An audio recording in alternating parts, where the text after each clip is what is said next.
At 6-5 in favor of Luke Swager of Independence. Daniel Janke must press the action now, get a takedown. Both wrestlers tying up. Janke again with that underhook.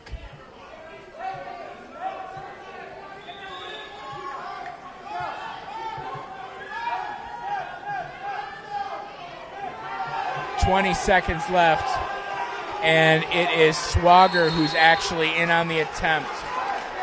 Janke needs to press the action more if he's going to win this match. Go out of bounds. And there's a stalling warning, a point. That'll tie the wow, that's match going to up. tie it. That's huge. That is huge, but it was deserved, too. He backed right off the mat.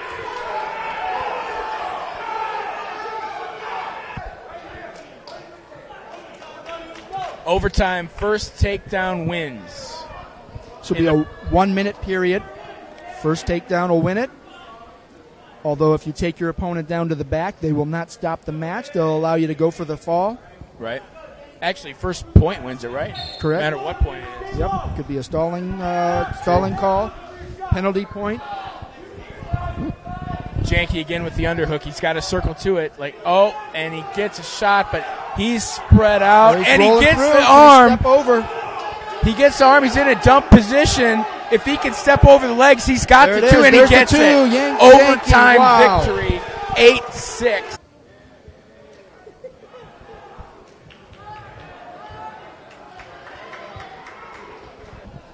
Blake Andonian, a sophomore. His record is 7-4 for Kirtland. For Independence, we have Matt Mrzinski, a junior, 9-7. He won his earlier match. He was a champion at Plymouth, second at Firelands, and a district qualifier in 2013. This is a big match for Independence. This is one I know they're expecting to win, pull off the upset. I think it's a Blake Andonian. Absolutely. As explosive as he is on his feet. Yep. Very, very high contrast of styles, too. Andonian, very explosive. He'll push the action, whereas Mrzinski, a typical Independence wrestler, very calculated. Give him a whole lot of momentum heading into the postseason, the conference tournament, that type of thing. The state duels next week. And Andonian in with a deep shot, looking for the leg. He might get a cradle here. Near side cradle, looking to lock it up. Going to have to bring the head down. And Mrzinski funks out of it, just like he did in the last match versus Ian Mast. For Brendan Williamson, as Independence does not have a 106-pounder. So No. as you eye that scoreboard, remember. It's wrong. It's backwards. Now, the match score, Andonian did get that takedown in that previous flurry, so it's 2. He got the 2 there. Mrzinski got the 1 for the escape. Now Mrzinski's deep in on a shot from a counter of an Andonian move. And both got 5 seconds, so neither wrestler looks. Does he get it? Yes, he does. 2 more for Andonian. Wow. Just as I was about to say, they both look content going into the second period. Andonian explodes. We talked about that explosiveness, and there it was. Absolutely, and Mrzinski was just biding time, waiting for the move, and sometimes when there's no time left, you don't have time to funk out of it. They start the second period. Andonian chooses the bottom position. Mrzinski on top. Andonian gets his hips out, looking for a switch.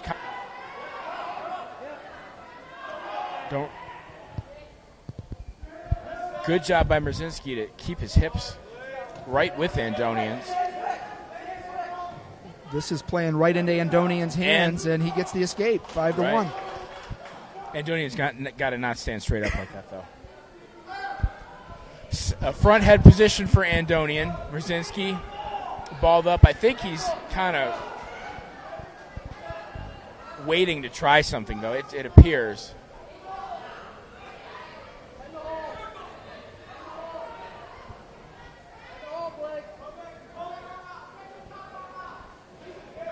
Andonian with that bundle, though.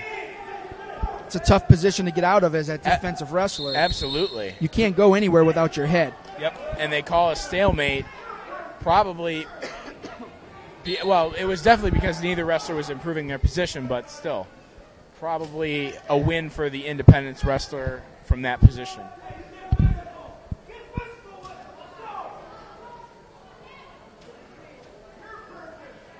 Andonian on a deep single, switches to a double, has his head inside. He's going to need to pop his head out to score here. Brzezinski with some nice defense that we saw earlier in the match and in this earlier match. Andonian does pop his head out, gets around, gets to 2, adds to his lead, and with the second period coming to an end, he has a 7-1 lead. And you've got to remember that Blake Andonian has scored 2 takedowns. That's 4 points within the last 5 seconds of each period. Absolutely, and the end of the period wrestling is very key in close matches. Andonian lets Brzezinski up. That'll make the score 7-2. They'll go neutral again. Brzezinski now probably going to have to be a little bit out of his element to push the action. Punked his way out of it, flipped him over, and Brzezinski ended up on his back. Now Andonian lets him up. It'll be 9-3 in favor of Andonian. That was from watching Andonian wrestle in the past, that was a classic Blake Andonian explosive move right there. He's a dangerous wrestler. I mean, we saw that last night, and then tonight he had, the 14-second pin yesterday, and then another one in 2 minutes and 34 seconds. Coach Francis was kind of joking that he really wants to see Blake on the mat a little bit more. Well, he's getting his money worth tonight. Look to push Andonian out and go for another takedown. That was really textbook. He caught Andonian kind of leaning. He got that arm in there. He's got 36 seconds, and I've got to imagine he's going to look to kick Andonian here quickly if he can't get the turn. That'll be interesting. It'll be interesting to see if he thinks he can get the turn. And it looks like he does, because he's committed now. I mean, you're down to 25 seconds. Andonian's got to get that head up. Yeah, he's looking for 2 takedowns if he lets him up. So now I think you're fully committed to the turn. He's looking for that tilt. Andonian fought it off. He's got his left leg up now, which is a good position to defend that. But now far side cradle, and Andonian takes his head over. There's a reversal with the headlock. Was it major? It was not.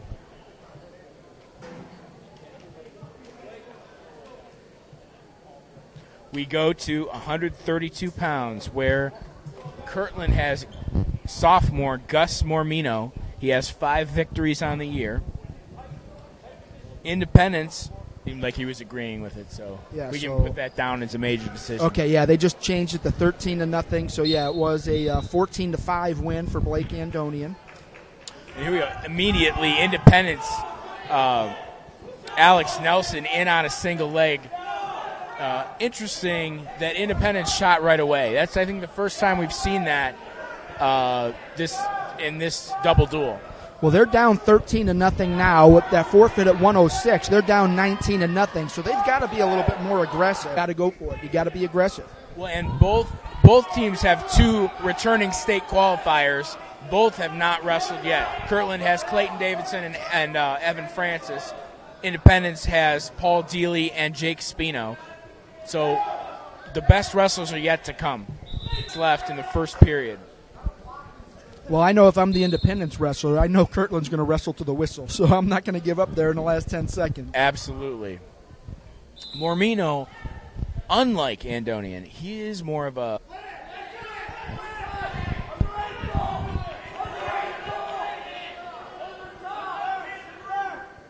Mormino really high. He's trying to get his arm in there to do a crossface, but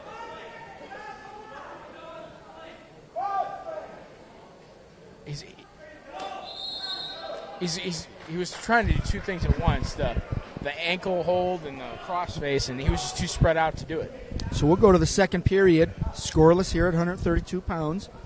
Kirtland's Gus Mormino in the yellow singlet, and for Independence, it's Alex Nelson in the blue. Nelson chose the down position to start the second. Mormino on top, looks for wrist control. Nelson gets wrist control. Mormino now looking for a near side cradle. I don't think he's going to get it. Nelson doing a good job of getting the wrists, but he's balling up too, so he's not going to score from balling up.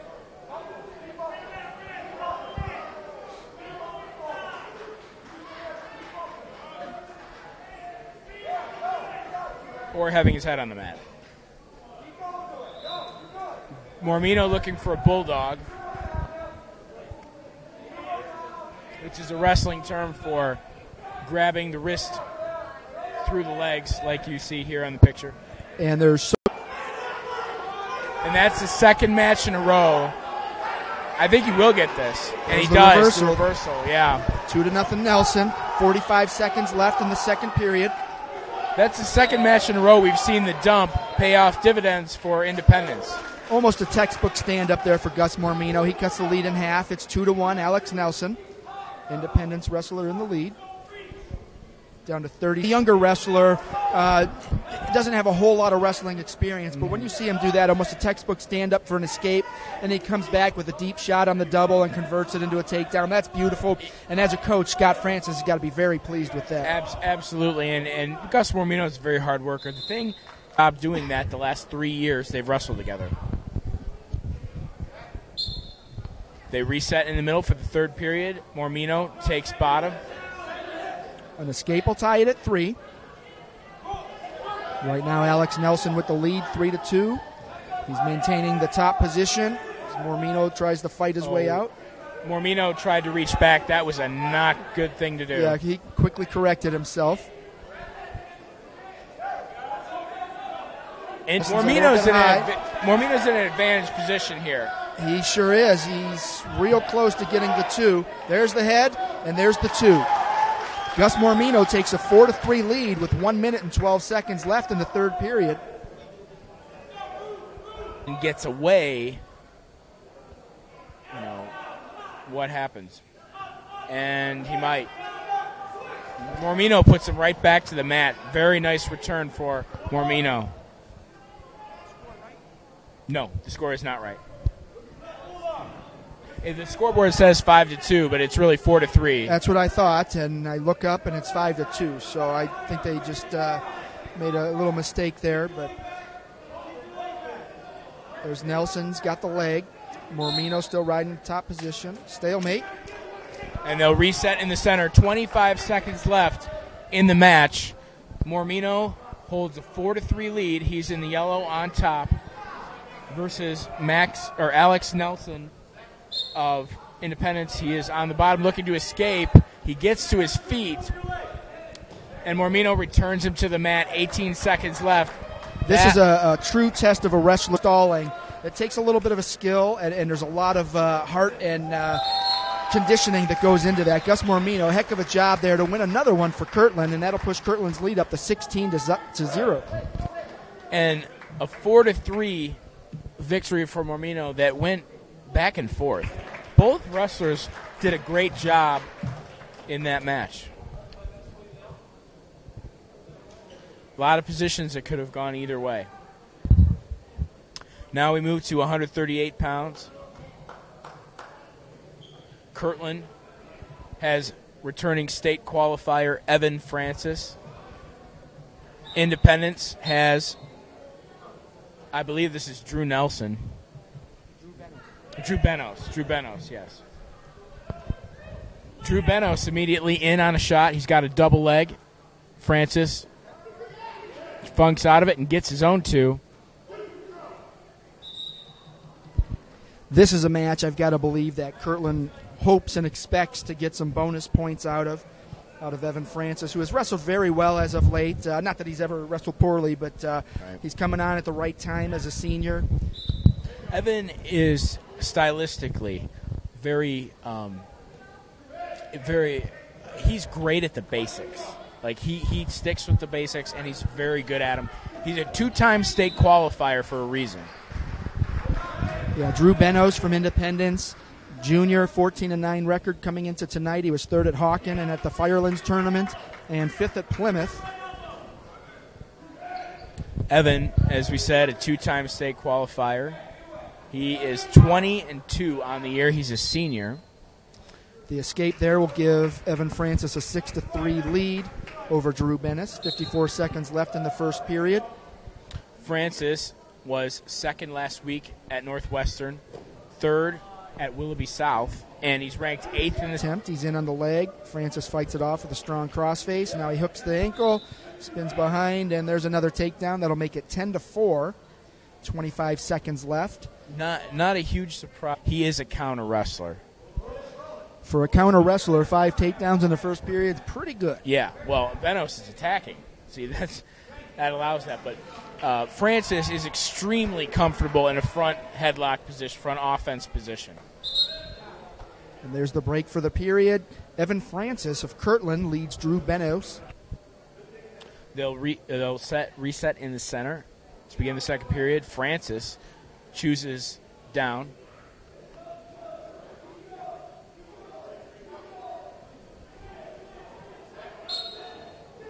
Decision. Francis obviously looking to increase his lead.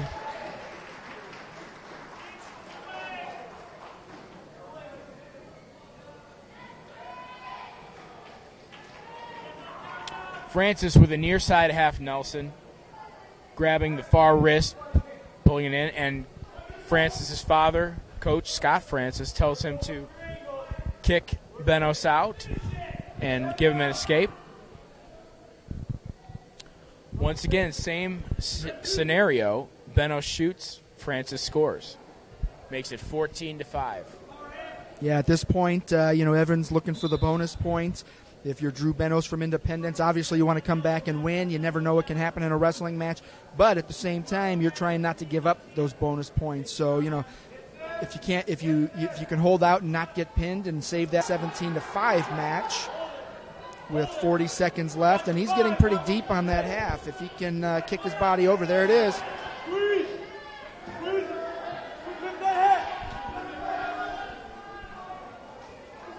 And Francis looking for the fall here. He's got 23 seconds to do it. And there it is. 3 minutes and 40 seconds into the match. Evan Francis ends it. More bonus points for Kirtland, who now goes up 22-0. Something occurred to me as this match was going on. Harvey must be very underrated because Harvey took Kirtland to the wire. And Kirtland's really doing work now. We go to 145 pounds where Kirtland has Chris Brown, the junior, 8-8. He was a district qualifier last year. Independence has Eric Leibel, a sophomore. He's 5-8. And again, Kirtland is up 22-0, but as I mentioned earlier, that 106-pound forfeit will come into play. The Hornets are technically up 28-0 with time running out on Independence. Brown was in on a single. They battled, and now Brown gets around, but he does not get the takedown because Leibel gets away. They reset more toward the center of the match. Center of the mat.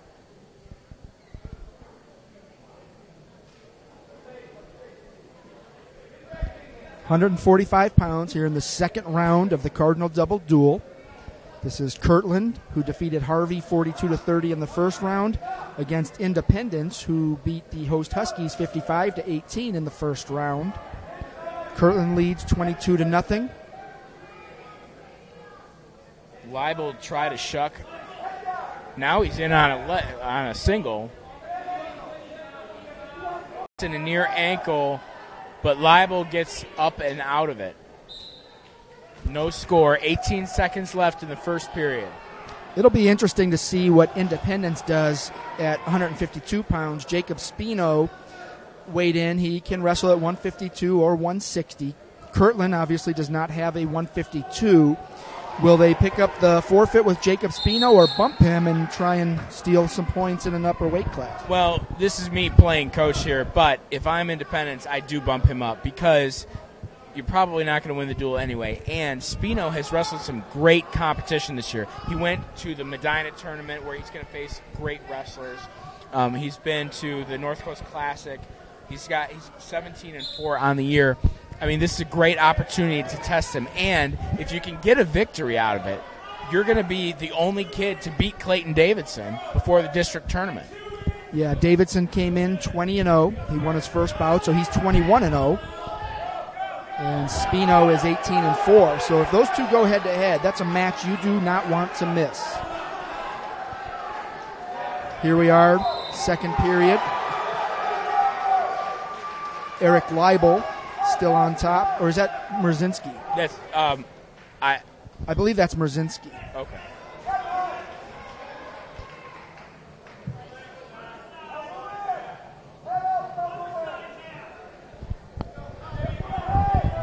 Okay, if that is in fact Mrzinski, he is a freshman. He is 12-11 on the year. Third at Hawken, third at Firelands, fifth at Plymouth, and he won 3 matches at the junior high state tournament last year. That is very impressive. Will be Division I, Division II, and Division III, all wrestling in the same tournament. That makes the Ohio Junior High School State Tournament extremely competitive and extremely hard to win at.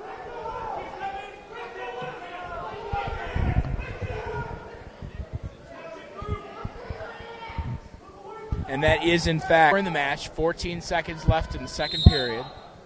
And they go out of bounds. They'll reset in the center. 11 seconds to go. This would be a win for Mrzinski if he can hold Brown down for the last 11 seconds to take a 0-0 tie into the third period. Yes, it will be. Brown's got to explode up. And he does get to his feet. Can he get out, though?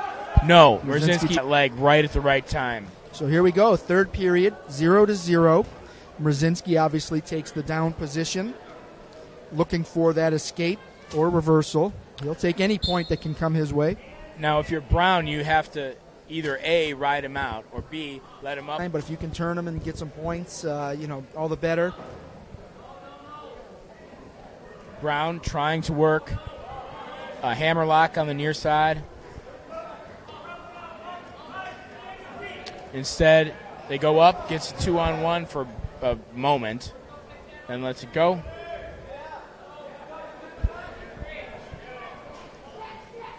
Brown now trying for a half on the near side.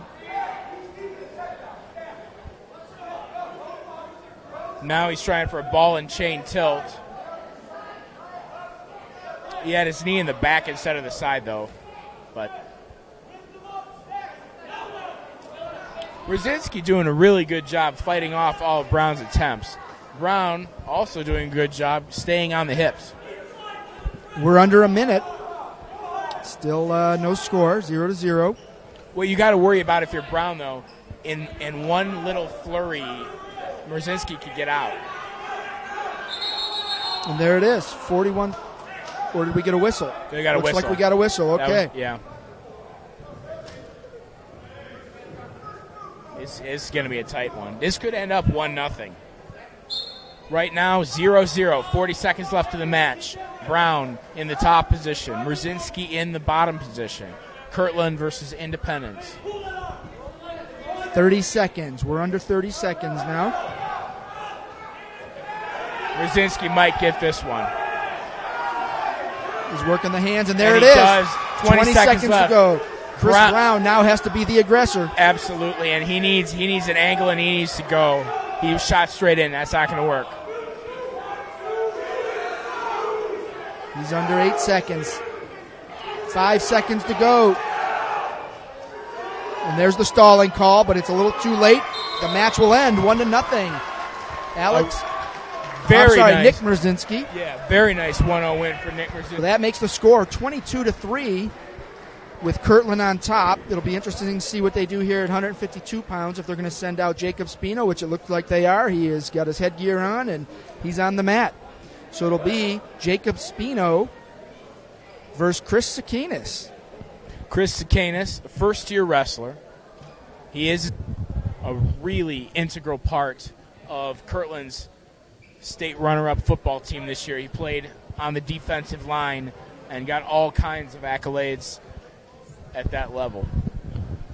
But wrestling actually ranks 6th in the state at 145 pounds. He was a champion at Hawken, champion at Plymouth. And there's the first takedown for Spino. The thing about Chris Sakanis is he's got every week. Coach Francis talks so highly of him, and just, his wrestling IQ is so high. And the thing about Chris Sakanis is it's his competitiveness. And you saw it on the football field. Chris is 152 pounds. He played defensive end. He was a defensive lineman for the Kirtland Hornets. So exactly. He's an overachiever. He's got a high motor. He's always moving. That's one of the things Coach Francis says about him. That's why he's always in position to win a lot of matches. And he wins in some weird positions, too. But to what you said about getting better every week, absolutely he's getting better every week.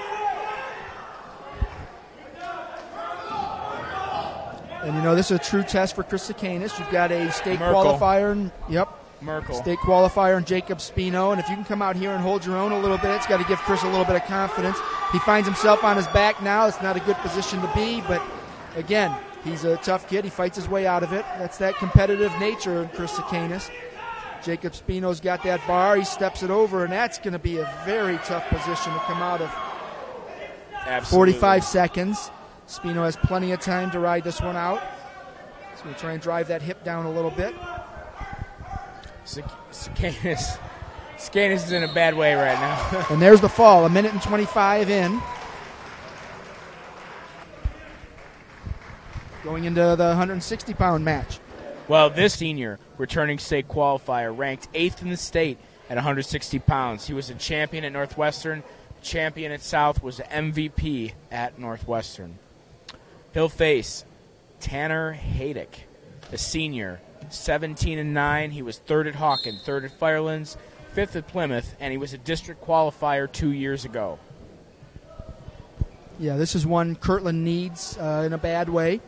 You gave up 2 matches in a row there. Your lead is dwindling. It's 22-9. But again, it's that 106-pound bout that'll be a forfeit in Kirtland's favor, which is actually now 28-9. We won't see that extra 6 points until the end. But nice trip by Davidson right to the back. And we're going to have some injury time there's here. No way that was a slam. All right, so let's recap what just happened. Kind of torqued him over and threw him. Now, here's the question. Was that an illegal slam, or was that just a regular? Points for the near fall. They haven't given him 2 points for the takedown yet, so it should be 5-0. So, no, it's not an illegal slam. Haddock back up on his feet.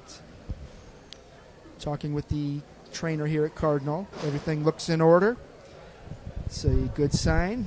Haddock making his way back to the middle. And now he gets the Russian. So, more upper body ties for him.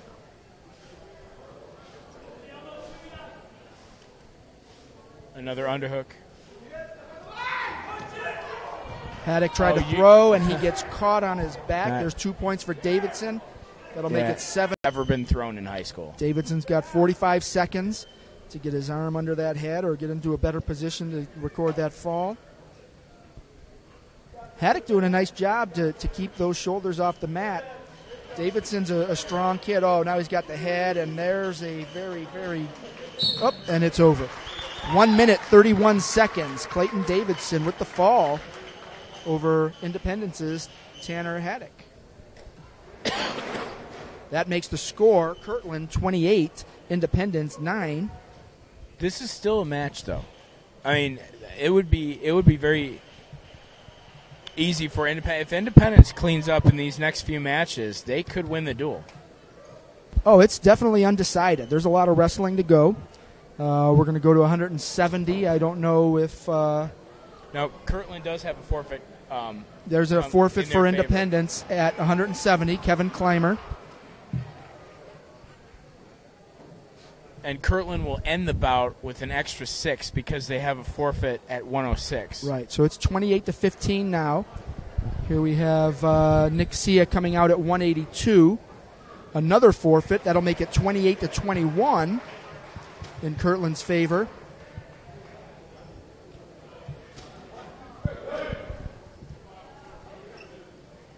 So now we got to see what we've got. Is that Anthony Porter? So if you count that final forfeit, there's 3 contested bouts to go, and Kirtland would have a lead by 13. So Kirtland's Senek, a senior, a district qualifier. He was second at Hawkins, second at Plymouth, won the Firelands tournament. This is a big match for them. They're going to need some bonus points here. And if you're Kirtland, you've got Anthony Porter, who just always seems to find a way to win. Yeah, he's a big, strong wrestler, football player. He was 5th at South, 3rd at Northwestern, and he's a senior.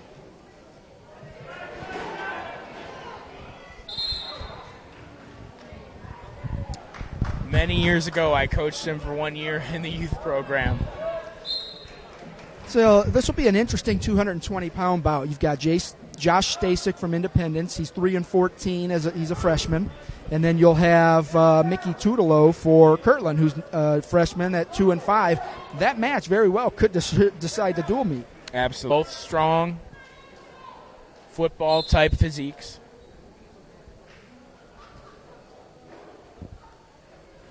Porter actually might drop to 182. That would open things up a little bit for Kirtland's lineup. There's nice wow, shot. Nice move. Nice single leg by Senek. He gets the first takedown, 2-0 lead for Independence.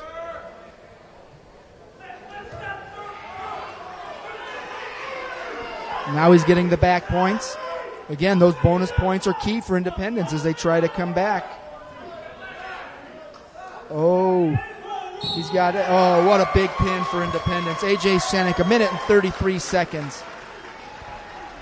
Wow, that was big for Independence. It really was. Kirtland. This match decides it right here.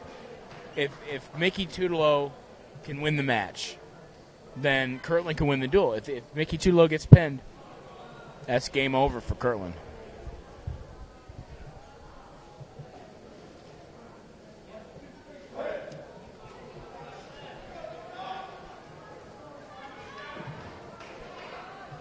Mickey's going to need a game plan here.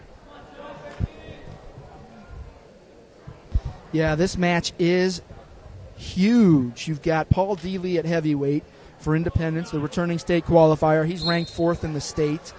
You'll have for Kirtland Dylan Deemer, who has returned to wrestling after a 1-year hiatus, so he's a little bit raw still, but coming on strong. He had that big win in the first round, the big pin, to lead Kirtland to the win over Harvey.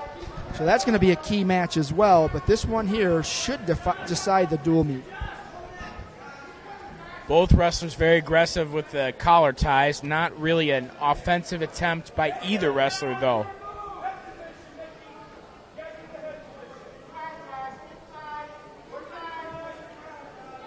Unfortunately for Kirtland, they have their more experienced wrestler at 220, Dylan Shea, out with an injury. That would have made a huge difference, but that's how it goes.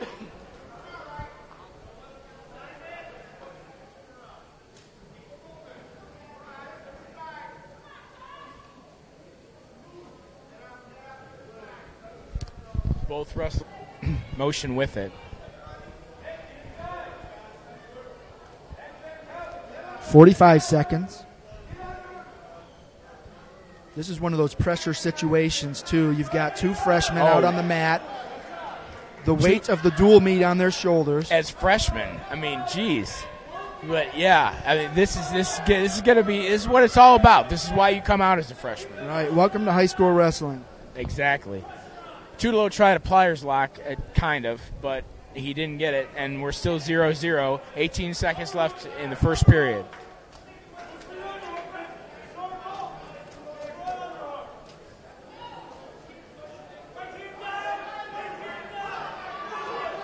Finally, a little circular motion by these two.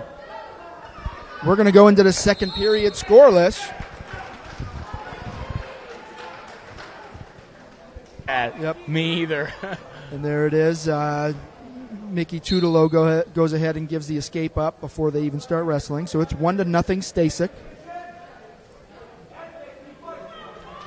Both wrestlers trying to win the upper body ties. Stasek got an underhook. Oh, boy. That'll hurt there. Tutelo just got called for stalling. You cannot back up. No. Circle, circle, circle. That's right. What you'll hear coaches say. Now, he did just circle in and get that underhook. He's got to keep doing it, though, and do not press in. Do not press in. You'll see that with freshman wrestlers, though. They don't really know how to move yet. They're still thinking back and forth, and it's not back and forth. It's circling. Just one fashion note, I've got to say, I love Josh Stasic's shoes. Those are some great pair of wrestling shoes right there. You talking about Kirtland's or? No, Josh Stasic's for Independence. Gotcha. Two of those are nice too, the gold, but I really like the Stasic apparel. Big takedown there for Josh Stasik. Stasik with the pin. That was huge. It's now Independence 33-28. But remember, Kirtland has the 106-pound forfeit, so it's actually 34-33 Kirtland. The winner of the heavyweight bout will win the dual meet. Deemer has to pull off the upset of the year right here. Although we did see Mrzinski beat Ian Mast, who was ranked in the top 10 It's wrestling. State. You don't win on paper. Yep.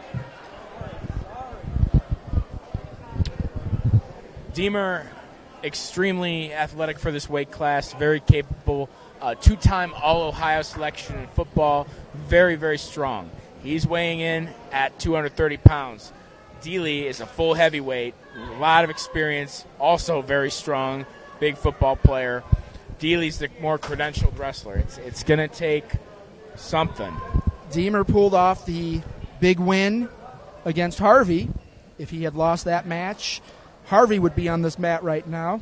Absolutely, and I wonder a little bit if that match is going to tire Deemer out for this Dealey match.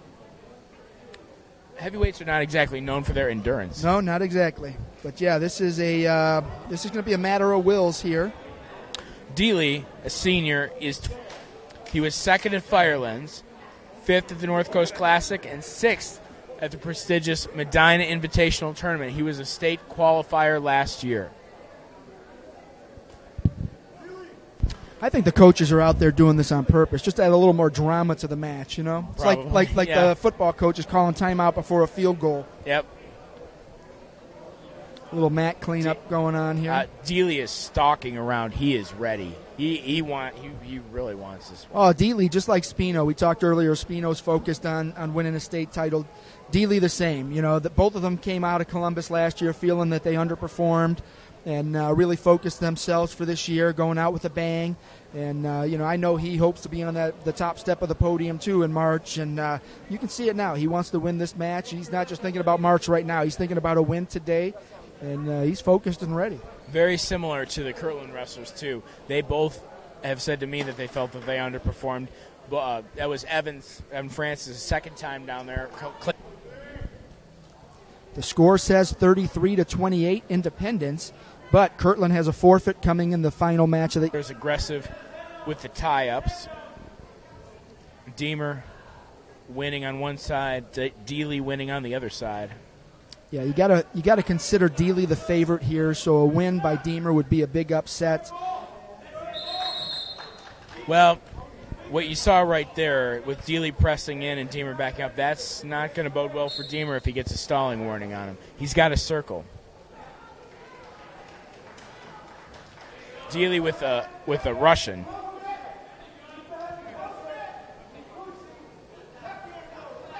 Deemer fighting off the Russian pretty well, and he does get out of it. Yeah, each team will end the bout with 2 forfeits, so you really can't say, the team that won because of forfeits. Absolutely. Kirtland holds the edge in matches wrestled right now at 5-4, so this dual meet is as close as it possibly can be. Dealey again with the Russian. Deemer countering it. Well, no. Mrzinski for Independence, the freshman, against Chris Brown for Kirtland, the junior, and Mrzinski come to more. Absolutely. 10 seconds left in the first period. Deemer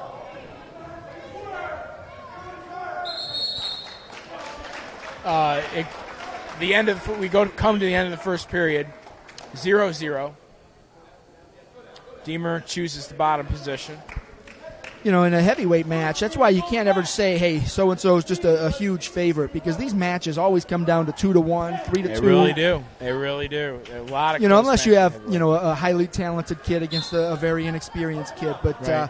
When you got a kid like Dylan Deemer, who's big and strong and has a lot of athletic ability, he can compete. And he gets the first point here. 1-0, Deemer over Dealey.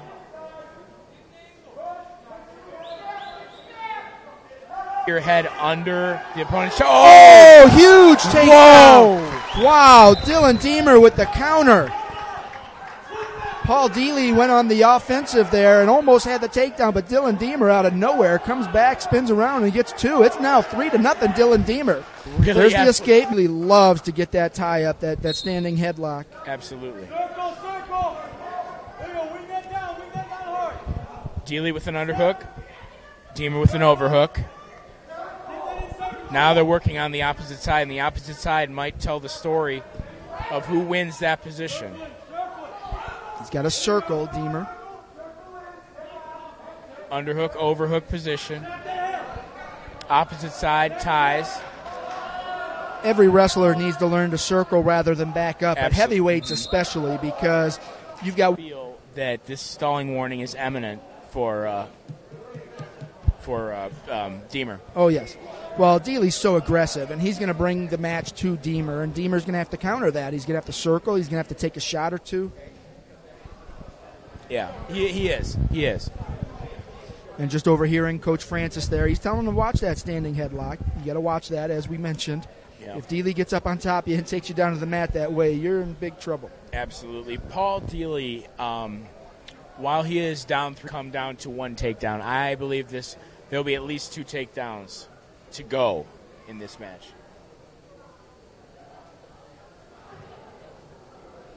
Dealey getting worked on. I think he had a little bit of blood out of the nose. And this is a very welcome breather for the heavyweights. Oh, for both guys, sure. Yeah. It appears that Dealey is a little bit fresher at this point, however. Well, some of that could be just adrenaline, too. True. Dealey wants to win it. Deemer's more on the defensive, where I've got the lead. All I have to do is hold him off. Dealey's got to come back to win the dual meet for his team. Absolutely, and here's where you might wonder a little bit about that Harvey match. Pushing straight in. Deemer kind of backing up. No, now he circles. That's good. There's Dealey getting that head in. Yeah, Deemer's got to get that head out. Try and take him to And the he mat. does. Deemer gets out. This is tough to say, Deemer and Dealey. Yeah, right, exactly. Dealey 13 seconds really to go. trying to get those underhooks. Deemer clamping down in the overhook. 5 seconds. Oh, boy. 2, 1. Okay. All right, here we go. 2 minutes. Dylan Deemer with a 3-1 lead over Paul Dealey. Independence holds a 33-28 advantage over Kirtland. Kirtland will get a 6-point forfeit in the next match, the final one of the night. So it's 34-33, essentially, Kirtland's lead. Deemer might drop to a leg here. Would be wise to drop to a leg. Oh, no. Oh, he almost pulled him right on top of him. Exactly. That could have been devastating. Yes. There's the escape for Dealey. It's now 3-2. Dealey pressing right in still, and Deemer not really. Yeah. 1 minute, 34 seconds to determine this dual meet. Considering everything, Deemer's wrestling a heck of a match. That nose plug just popped out of Dealey's nose. Slight delay here as we get that cleaned up. And this blood time is probably going to be a good thing for Deemer. No doubt. He needs that oxygen. Now, Kirtland and Scott Francis are no stranger to big heavyweight bouts, that's for sure. We had a state champion in 2008, Don Stoker. Oh, that was a wonderful season there. Yeah. I was on the mat taking pictures during the state championship bout. That was a heck of a job by Don Stoken. And the very next year, Independence had I think a state placing heavyweight. Got to remember what his name is. Here we go. Minute 23. Wow, Deemer trying to throw Dealey there. He's got to lock those double overs up. He can't have them loose. If he has them loose, he can't use that. Dealey comes in with a better resume, but he's also got the experience factor going for him.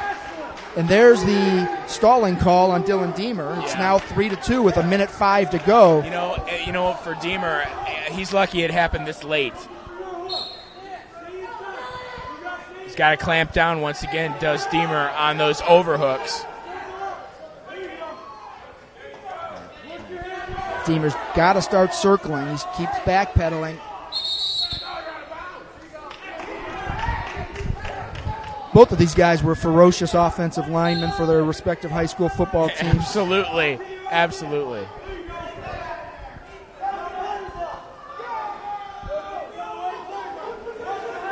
Oh, both guys were in position there. I was just waiting for the big pound on the mat when they hit. Too. 30 seconds left. Both in an upper body tie. Deemer gets his head out. 25. Deemer remaining active, which is very important to avoid that stalling call. Deemer's got to clamp down on that. And Dealey's getting to a point where he's got to go for it. Oh. There's 10 seconds left.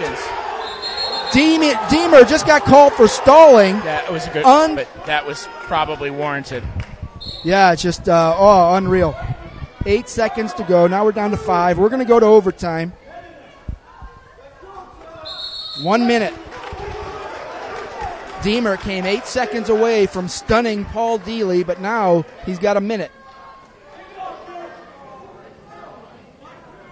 If Deemer's going to win this match, he's got to use his quickness. If Dealey's going to win this match, he's got to use his savvy.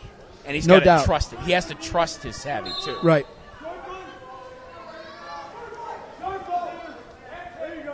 The benefit to Dealey is he can be a little more cautious. He doesn't have a stalling call on him. Deemer has to keep the aggressive nature up, and that could play into it. And there it is, the takedown, 16 seconds into overtime. Paul Dealey will win this match 5-3.